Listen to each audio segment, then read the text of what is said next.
Magkano ang gastos ng mga ganyang bahay? 15. Ayan, 15,000. Oo. Mga 15,000 mga kaibigan, may ganyan na daw kayong bahay. 15,000. Magandang araw mga kaibigan. Maraming nagtatanong nung nakaraan kung bakit tayo ay walang upload, wala daw tayong update sa ating YouTube channel tsaka sa Facebook. Ang dahilan kasi mga kaibigan, naging busy kami ni Kuya Oliver sa aming ginagawa. Nagpadala kasi si Ate Lynn Buraga ng pampagawa ng bahay para doon sa isang pamilya na na-vlog natin. Kaya kami ni Kuya Oliver, nagawa muna kami ng bahay. Kaya yun yung pinagkaabalahan namin nung mga nakaraang linggo. Kaya hindi kami nakapag-upload. Ayan. Hindi din namin in-upload kasi gusto namin na surpresahin kayo. I-surprise yung pamilya na pagbibigyan natin ito. Tas ngayon naman, natapos na namin ni Kuya Oliver yung ginagawa naming bahay. Gusto kong ipakita sa inyo yung bahay na ginawa namin. Ayan, ito yung bahay na ginawa namin. Simple lang siya. Sawali yung dingding o amakan. Amakan ang tawag nyo ng iba. Tapos yero yung bubong, may konting semento, flooring yung ano niyan, yung sahig, flooring. Ayan. Pasok kayo dito.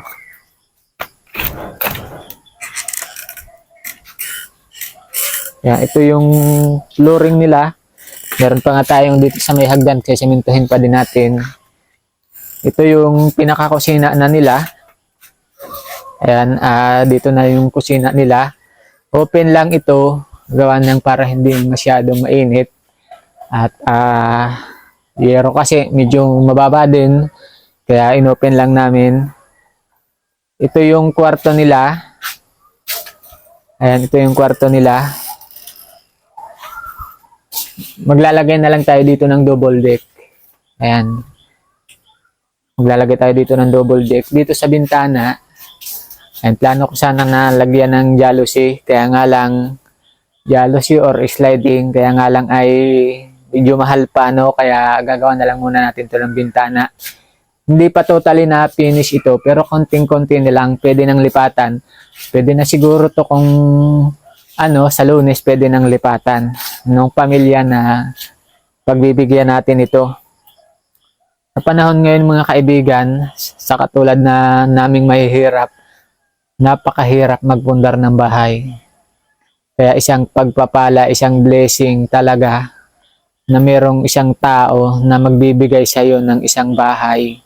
Kasi napakahirap ngayon na magpabahay sa mahal ng materyales. Kaya maraming salamat kay Ate Lynn Buraga kasi napaka lupit niya, napakabait niya kasi siya lang yung gumastos dito sa bahay na ito. Siya lang yung nag-sponsor. Ayan, maraming salamat kay Ate Lynn Buraga. Sana doon sa pamilya na pagbibigyan natin ito ay ingatan nila itong bahay, linisan nilang maigi, ingatan nila. Konting tsira ay referensya na agad nila para maingatan nila itong bahay na ito. Kasi minsan lang dumating sa buhay natin na may tumulong sa atin. Kaya yung tulong sana na ibibigay sa atin ay pahalagahan natin. Kaya sa susunod ko ng vlog mga kaibigan, i-reveal kung sino yung pamilya na pagbibigyan natin ito. Ayan,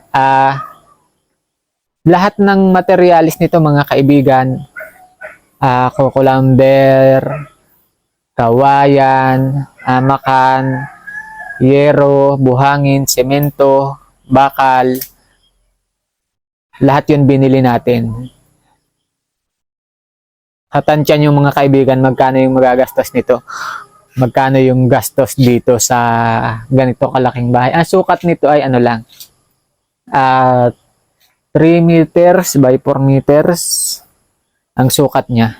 Ayan, 3 meters by 4 meters. Maliit lang siya.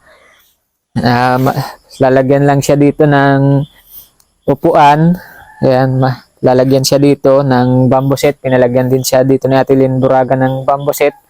Tapos maglalagay tayo dito ng lamesa. Maliit lang para lang talaga doon sa isang pamilyang pagbibigyan natin. Panimula nila, hindi kalakihan, hindi malaki. Pero panimula nila ito para lang magkaroon sila ng panimula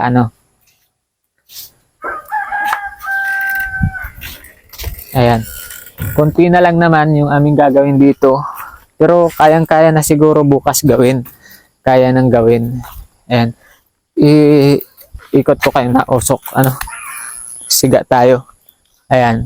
Kita nyo ba mga kaibigan? Medyo maganda naman yung design, di ba? Maganda ba pangit? Ayan. Tanong natin ito si Kuya Oliver yung katulong natin sa paggawa. Meron tong Facebook page siya na Oliver Morante. Ayan, paki-follow ninyo. Shout out po sa inyo. Shout out daw yan. Nagba-vlog din to doon kay Bernadette na account. Ayan, kay Bernadette. Paki-subscribe nyo din yung YouTube channel niya. Kasi yung YouTube channel ni Bernadette, malaki na sana din yun. Konti na lang mamonetize na. Kaya nga lang nawala yung phone, nadala yung account. Ayan, kaya hindi na naka-monetize, kaya nag-ulit siya. Konti pa lang yung kanyang Sa palagay mo kay Oliver, magkano ang gastos ng mga ganyang bahay? 15. Ayan, 15,000. Oo. Mga 15,000 mga kaibigan, may ganyan na daw kayong bahay. 15,000. 15,000 na lang. 15,000 na lang. Oh. 15,000 mga kaibigan, may mga ganyan na kayong bahay. Pagka gusto nyo magpagawa, kontakin nyo lang si Kuya Oliver. Pero yan lahat mga kaibigan, ang gastos natin diyan ay 35,000. 35,000 lahat yan. Kasi lahat naman yan ay material. Lahat yan binili natin. Walang nalibre dyan. Tapos yung sahod din Kuya Oliver. Yun yung kasama sa 35,000. Kaya napakalaking bagay noon. Sinong tao ang magbibigay sa atin ng 35,000 para pagawan ka ng bahay. Kaya maraming salamat kay Ate Lynn Buraga. Kasi siyang nagbigay nung bahay na ito. Napakalaking tulong doon sa pamilya na pagbibigyan natin. Siyempre sa atin din. Kasi kung hindi dahil kay Ate Lynn Buraga, wala tayong may bibigay na ganito. May mga sobra pa tayong kukulamber, buhangin, tsaka hollow block doon sa 35,000 natin. Ipapagawa natin yan dito ng CR. Sa yung sobra na yan, papagawa natin ng CR. Ayan. Kaya napaka palad, napaka-bless nung pamilya na pagbibigyan natin ito. Kung sino man kayo, ayan, pag-ingatan nyo itong bahay na ito, At syempre, pasalamat din kayo kay Ate Lynn Buraga. Kasi kung wala siya talagang hindi tayo makakapagpagawa ng ganitong bahay. Meron pa tayong pinagawang bahay doon kay Tina Philip. Kaya nga lang hindi pa natin na-upload kasi may konti pa akong gagawin doon. Wala pa yung pinto. Tsaka yung sa harap din na pinto, yung ganito din. Hindi ko pa na-upload. Kasi yun, sariling pera kasi natin yun. Kinapos pa ako ng budget kaya wala pa yung pinto tsaka yung sa harap. Kaya hindi pa natin na-upload. Pero pagkatapos namin ito, ikakabit namin yung pinto noon, i-upload din natin. Pang-pitong pabahay na natin ito. Pang-pito. Ayan, at maraming salamat dun sa mga nagsusuporta sa atin. Siyempre sa The Golden Heart Group, ang mga kaibigan natin na nagsusuporta, maraming salamat. Ay shout out kay Ma'am Bia Pascual, kay Donya Bia Pascual. Siyempre, mga kaibigan, hanggang dito na lang. Maraming salamat sa inyo. Paki-share ninyo itong video na ito para malaking tulong sa amin yun pag share ninyo.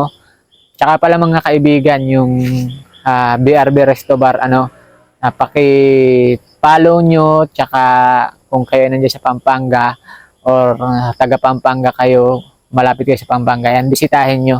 Nagmamay-ari niyan si Ma'am PD. Ayun lang mga kaibigan, gabi na din konti na lang, iikot ko na lang kayo dito sa bahay na ito. Ayan.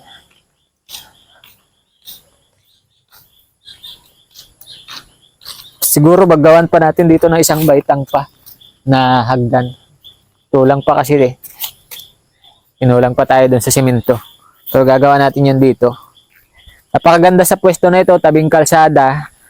Pagka may pwede silang magtinda-tinda. Madami din bahay dyan sa may looban na yan. Kung masipag sila dito, ayan, hindi na sila magugutom. Pwede silang maghanap buhay dito. Lilinisin lang yung palibot na yan. Ayan.